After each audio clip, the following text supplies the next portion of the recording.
श्री शिवाय नमस्तुभ्यम। ओम नमो भगवते वासुदेवाय नमः। दोस्तों, तो आइए सुनते हैं सत्यनारायण व्रत की कथा। शास्त्रों में बताया गया है कि सत्यनारायण व्रत की कथा का पाठ करने से व्यक्ति को 1000 यज्ञ करने के बराबर पुण्य फल की प्राप्ति होती है। सत्यनारायण भगवान व्रत कथा में भगवान विष्णु के सत्य स्वरूप के बारे में बताया गया है। इस व्रत का पाठ करने से घर में सुख समृद्धि का वास होता है और भगवान विष्णु की कृपा बनी रहती है। सत्यनारायण व्रत कथा का पहला अध्याय। एक समय की बात है, नम्मीसारण्य तीर्थ में शौनकादि 88,000 ऋषियों ने श्री सूत जी से पूछा, हे प्रभु, इस कलयुग में वेद विद्या रहित मनुष्यों को प्रभु भक्ति किस प्रकार मिल सकती है तथा उनका उद्धार कैसे होगा। हे मुनिश्रेष्ठ, कोई ऐसा तप बताइए जिससे थोड़े समय में ही पूर्ण मिले और मनवांछित फल भी मिल जाए। इस प्रकार की कथा सुनने की हमारी इच्छा है। सर्वशास्त्रों के ज्ञाता श्री सूत जी बोले, हे वैष्णव में पूज्य, आप सभी ने प्राणियों के हित की बात पूछी है, इसलिए मैं एक ऐसे श्रेष्ठ व्रत को आप लोगों को बताऊंगा जिसे नारद जी ने लक्ष्मी नारायण जी से पूछा था और लक्ष्मीपति ने मुनि श्रेष्ठ नारद जी से कहा था। आप सब इसे ध्यान से सुनिए। एक समय की बात है, योगी राज नारद जी दूसरों के हित की इच्छा के लिए अनेकों लोकों में घूमते हुए मृत्यु लोक में आ पहुँचे। वहाँ उन्होंने अनेक योनियों में जन्मे प्रायः सभी मनुष्यों को अपने कर्मों द्वारा अनेकों दुखों से पीड़ित देखा।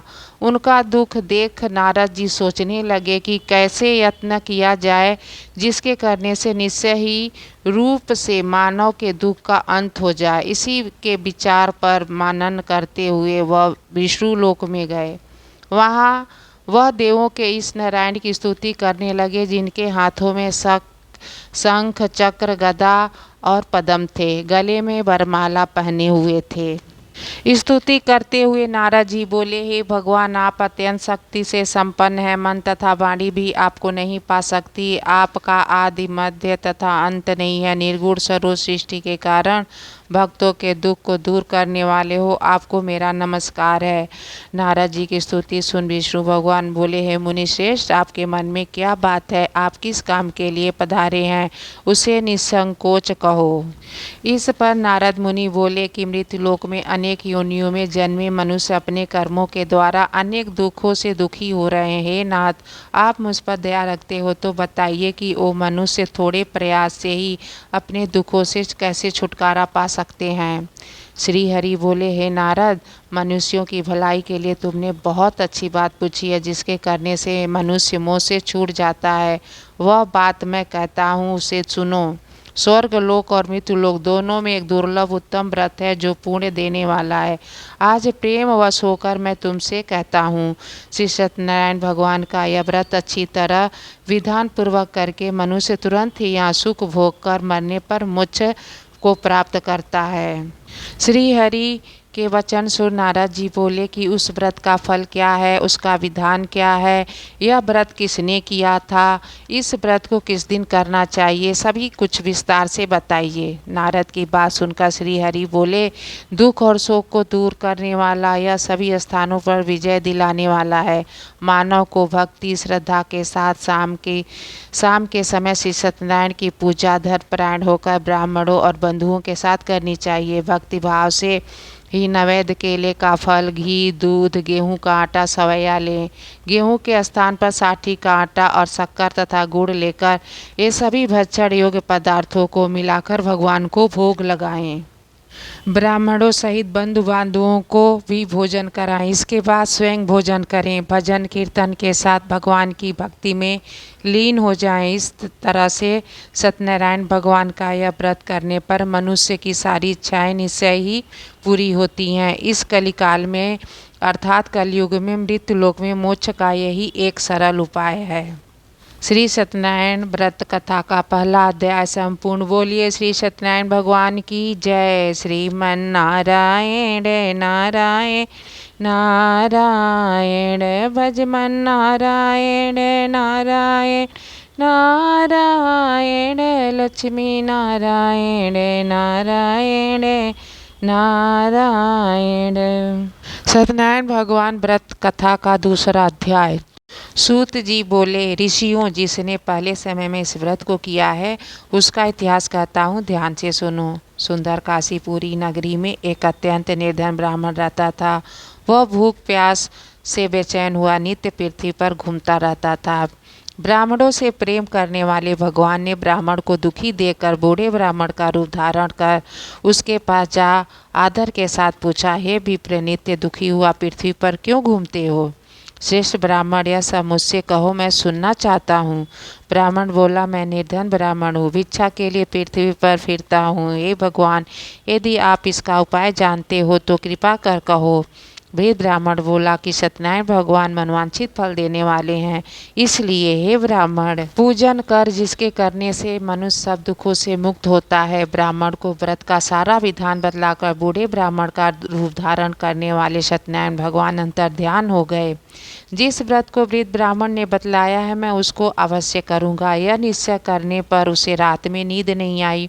वह सवेरे उठ सत्यनारायण के व्रत का निश्चय कर भिक्षा के लिए चल दिया।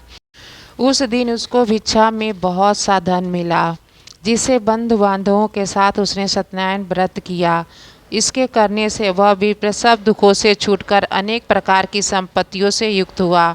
उस समय से वह विप्र हर मास व्रत करने लगा। इस तरह सत्यनारायण भगवान के व्रत को जो करेगा वह सब पापों से छूटकर मोक्ष को प्राप्त होगा। आगे जो पृथ्वी पर सत्यनारायण का व्रत करेगा वह मनुष्य सब दुखों से छूट जाएगा। इस तरह नारद जी से नारायण का कहा हुआ यह व्रत मैंने तुमसे कहा। हे विप्रो, मैं अब और क्या कहूँ? ऋषि बोले, हे मुनीश्वर, संसार में इस विप्र से सुनकर किस किसने इस व्रत को किया हम सब सुनना चाहते हैं, इसके लिए हमारे मन में श्रद्धा है। सूत जी बोले, हे मुनियों, जिसने इस व्रत को किया है वह सब सुनो। एक समय एक विप्र धन और ऐश्वर्य के अनुसार बंधु बांधवों के साथ व्रत करने को तैयार हुआ। उसी समय एक लकड़ी बेचने वाला बूढ़ा आदमी आया। बाहर लकड़ियों को रखकर विप्र के मकान में गया। प्यास से दुखी लकड़हारा उनको व्रत करते देखकर विप्र को नमस्कार कर कहने लगा कि आप यह क्या कर रहे हैं? इसके करने से क्या फल मिलता है? कृपा करके मुझसे कहो। ब्राह्मण ने कहा, सब मनोकामनाओं को पूरा करने वाला यह सत्यनारायण भगवान का व्रत है। इसकी ही कृपा से मेरे यहाँ धन धान्य आदि की वृद्धि हुई है। विप्र से इस व्रत के बारे में जानकर लकड़हारा बहुत प्रसन्न हुआ। चरणामृत ले और खाने के बाद अपने घर को गया। लकड़हारे ने अपने मन में इस प्रकार का संकल्प किया कि आज ग्राम में लकड़ी बेचने से जो धन मिलेगा उसी से सत्यनारायण देव का उत्तम व्रत करूंगा। यह मन में विचार कर वह बूढ़ा आदमी लकड़ियां अपने सिर पर रखकर जिस नगर में धनवान लोग रहते थे वहां ऐसे सुंदर नगर में गया। उस रोज वहां पर उसे उन लकड़ियों का दाम पहले दिनों से चौगुना मिला। तब वह बूढ़ा लकड़हारा दाम ले अति प्रसन्न होकर पके केले की फली, शक्कर, घी, दूध, दही, गेहूँ का चूर्ण इत्यादि सत्यनारायण भगवान के व्रत की कुछ सामग्रियों को लेकर अपने घर गया। फिर उसने अपने भाइयों को बुलाकर विधि के साथ भगवान जी का पूजन और व्रत किया। उस व्रत के प्रभाव से वह बूढ़ा लकड़हारा धन, पुत्र आदि से युक्त हुआ और संसार के समस्त सुख भोग कर वैकुंठ को चला गया। श्री सत्यनारायण व्रत कथा का दूसरा अध्याय संपूर्ण। बोलिए श्री सत्यनारायण भगवान की जय। श्रीमन नारायण नारायण नारायण, भज मन नारायण नारायण नारायण, श्रीमन नारायण नारायण नारायण। सत्यनारायण व्रत कथा का तीसरा अध्याय। सूत जी बोले, हे श्रेष्ठ मुनियों, अब आगे की कथा कहता हूँ, सुनो। पहले समय में उल्कामुख नाम का एक बुद्धिमान राजा था। वह सत्यवक्ता और जितेंद्रिय था। प्रतिदिन देवस्थानों पर जाता गरीबों को धन देकर उनके कष्ट दूर करता था। उसकी पत्नी कमल के समान मुख वाली और सती साध्वी थी। भद्रशिला नदी के तट पर उन दोनों ने श्री सत्यनारायण का व्रत किया। उस समय वहाँ पर एक साधु वैश्य आया। उसके पास व्यापार के लिए बहुत सा धन था। वह नाव को किनारे पर ठहराकर राजा के पास आ गया और राजा को व्रत करते हुए देखकर विनय के साथ पूछने लगा, हे राजन, भक्ति उचित से यह आप क्या कर रहे हैं? मेरी सुनने की इच्छा है, सो आप मुझसे बताइए। राजा बोला, हे साधु, अपने बंधुओं के साथ पुत्र आदि की प्राप्ति के लिए सत्यनारायण भगवान का व्रत और पूजन किया जा रहा है। राजा के वचन सुनकर साधु आदर से बोला, हे राजन, मुझसे इसका सब विधान कहो, मैं भी आपके कथानुसार इस व्रत को करूँगा। मेरे भी कोई संतान नहीं है और इससे निश्चय ही होगी।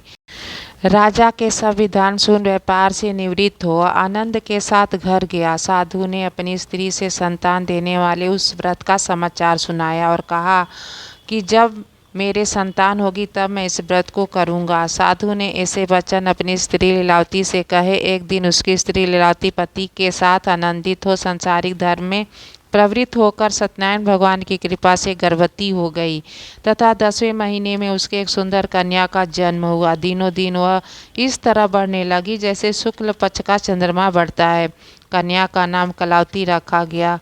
तब लीलावती मीठे शब्दों में अपने पति से कहा कि जो आपने संकल्प किया था कि भगवान का व्रत करूंगा, अब आप उसे करिए। साधु बोला, हे प्रिय, इसके विवाह पर करूंगा। इस प्रकार अपनी पत्नी को आश्वासन दे वह नगर को गया। कलावती पितगृह में वृद्धि को प्राप्त हो गई। साधु ने जब नगर में सखियों के साथ अपनी पुत्री को देखा तो तुरंत ही दूत को बुलाकर कहा कि पुत्री के लिए सुयोग्य वर देखकर लाओ।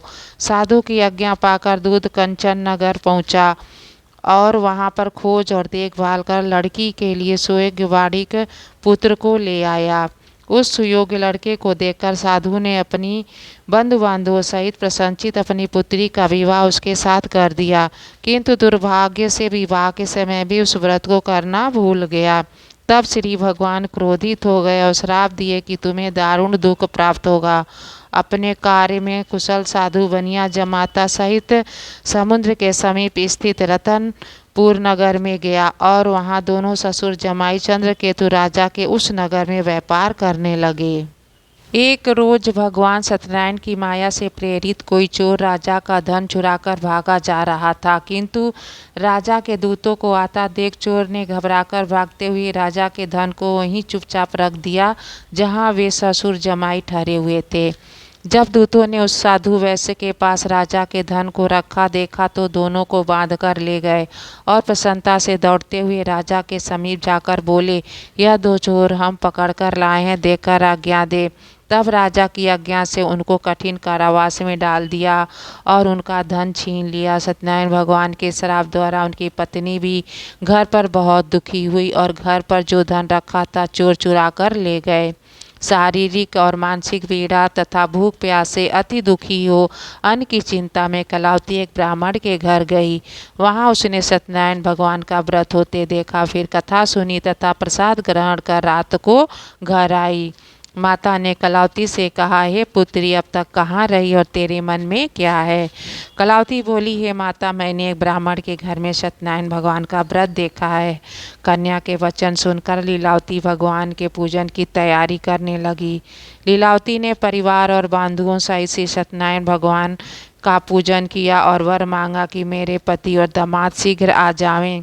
साथ ही प्रार्थना की कि हम सबका अपराध क्षमा करो। सत्यनारायण भगवान इस व्रत से संतुष्ट हो गए और राजा चंद्रकेतु को स्वप्न में दर्शन देकर कहा, हे राजन, दोनों वैश्यों को प्रातः ही छोड़ दो और उनका सब धन जो तुमने ग्रहण किया है दे दो, नहीं तो मैं तेरा धन, राज्य, पुत्र आदि नष्ट कर दूंगा।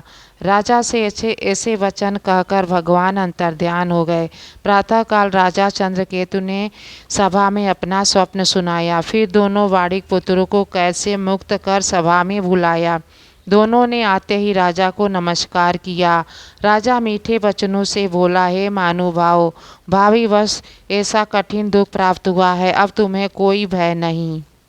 ऐसा कहकर राजा ने उनको नए नए वस्त्राभूषण पहनाए तथा उनका जितना धन लिया था उसे दूना धन देकर आदर से विदा किया। दोनों वैश्य अपने घर को चल दिए। श्री सत्यनारायण व्रत कथा का 3रा अध्याय संपूर्ण। बोलिए श्री सत्यनारायण भगवान की जय। श्रीमन्नारायण नारायण नारायण, लक्ष्मी नारायण नारायण नारायण, श्रीमन्नारायण नारायण नारायण। सत्यनारायण व्रत कथा का चौथा अध्याय। सूत जी बोले, वैश्य ने मंगलाचार करके यात्रा आरंभ की और अपने नगर को चला। उनके थोड़ी दूर निकलने पर दंडी वेशधारी सत्यनारायण ने उनसे पूछा, हे साधु, तेरी नाव में क्या है? अभिमानी ग्वाड़ी खसता हुआ बोला, हे दंडी, आप क्यों पूछते हो? क्या धन लेने की इच्छा है? मेरी नाव में तो बेल और पत्ते भरे हैं। वैश्य का कठोर वचन सुनकर भगवान ने कहा, तुम्हारा वचन सत्य हो। दांडी ऐसा कहकर वहां से दूर चले गए। कुछ दूर जाकर समुद्र के किनारे बैठ गए।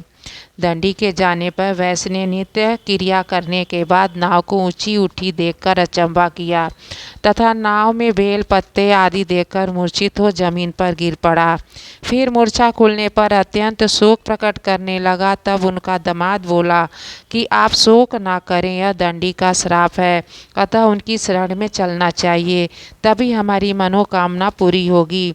दामाद के वचन सुन वो दंडी के पास पहुंचा और अत्यंत भक्ति भाव से नमस्कार करके बोला, मैंने जो आपसे असत्य वचन कहे थे उसको क्षमा करो। ऐसा कहकर महान शोकातुर हो रोने लगा। तब दांडी भगवान बोले, हे वाणिक पुत्र, मेरी आज्ञा से बार बार तुम्हें दुख प्राप्त हुआ है, तू मेरी पूजा से विमुख हुआ।